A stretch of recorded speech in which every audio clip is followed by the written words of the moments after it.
Prince Harry is making headlines again, this time not for royal family drama, but for a courtroom flop that could cost him and British taxpayers over $1.3 million. Here's what happened and why everyone's talking about it. This all started when Harry challenged the UK government after they stripped him of taxpayer-funded police protection. He argued the decision was unfair, saying it put him and his family at risk. Remember, he's no longer a working royal, but he's still one of the world's most high-profile figures. Now, Freedom of Information requests have revealed that British taxpayers are on the hook for about $1.3 million in costs related to Prince Harry's failed legal battle with the Home Office. So will Harry be expected to pay or repay the costs? Right, so the tally now is it's over 1.3 million, as you said. That includes the legal action that Harry took out against the British Home Office over the stripped security. Of course, when Harry and Meghan left royal duties, they were no longer entitled to taxpayer-funded Met police officers. That was removed. Harry was very upset about that decision. He has cited that as the reason why he refuses to come back to the UK with his family.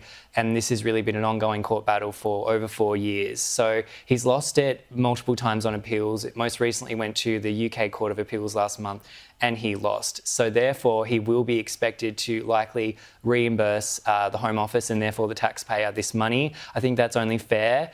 If he does repay the 1.3 million, on top of his own legal fees, it's estimated that he's spent in the ballpark of about $5 million just on this legal battle. I mean, $5 million, you know, he could have paid for security with that money. I think it's an insane decision. But, you know, from the taxpayer's point of view, you know, yeah, they will likely get that money repaid eventually, but it's not a good look. You know, this is Harry. He's supposedly misses his homeland, misses his country, and he's still sort of holding up the court's time. You know, it's the legal system, it's all of these public services that really have better things to do with their time than hear Harry's grievances in his, you know, $20 million mansion. Like, I think they're sick of it. Yeah, absolutely. Very well said. Now, a royal insider has claimed that Princesses Beatrice and Eugenie are secretly on standby to take on royal duties when William becomes king. Do we know anything else about, you know, plans for his cousins? Yes, so this is a story, we've talked about it many times. Over the years, there's been a lot of speculation about Beatrice and Eugenie. I've always firmly believed that they will eventually be called upon for royal duties. A couple reasons why. Firstly, when William becomes king, there is going to be not enough working royals, period. There's only 11 at the moment, but out of those 11 people currently completing royal duties, 4 or 5 of them are very elderly. You know, you've got, of course, King Charles and Queen Camilla, who are both in their mid-70s. Princess Anne's in her 70s. But even older than that, you know, we have the Duke and Duchess of Gloucester, you know, who are in their 80s now. You know, the Duke of Kent, who's, I think, 89. So realistically, these are people that are not going to be part of William's time when he becomes king. The big question, should a royal who stepped back from official duties keep getting security on the public dime?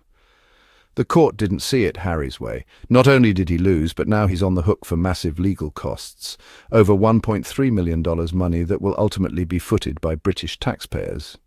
And this isn't Harry's only legal headache. He's been involved in a string of lawsuits lately, from privacy battles to fights with the press.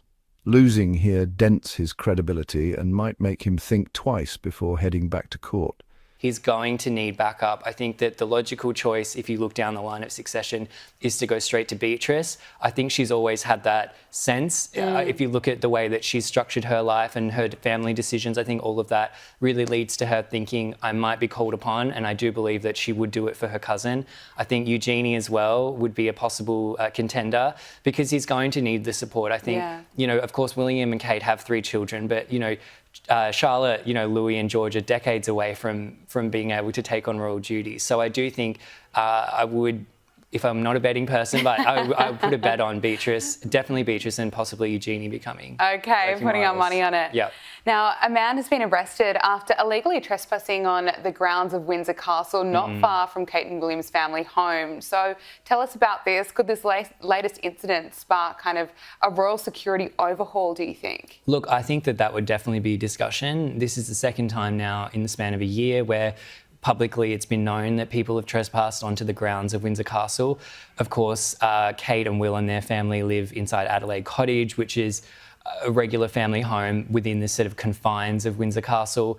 that is very much their sanctuary. It's where they've chosen to raise their family. So, of course, you know, their security is paramount. This latest incident happened on Sunday. It was during the daytime. In the afternoon, a man in his 30s was arrested after breaching sort of the outer, I guess, perimeter of Windsor Castle. They stressed that it wasn't as serious as previous incident last year. There was another case where I think it was 2 men were able to sort of break in close to Adelaide Cottage. They got quite close. They were in the sort of outer building area. So this is a concern. I think that the security of the royal family, whether it's Prince Harry, you know, in the courtroom or not, is always a discussion, because at the end of the day, these are people who live their lives in the public eye. Yeah. They're essentially sitting ducks in the sense that we know where they are. You know, there's a royal diary. It's very much easy to track down royal family members. So of course their security is important, and I hope that, you know, this latest incident does it certainly, I mean, spark an overhaul. Whether it changes the way that they run the security around Windsor Castle, unclear. But I do think incidents like this and the fact they've made it public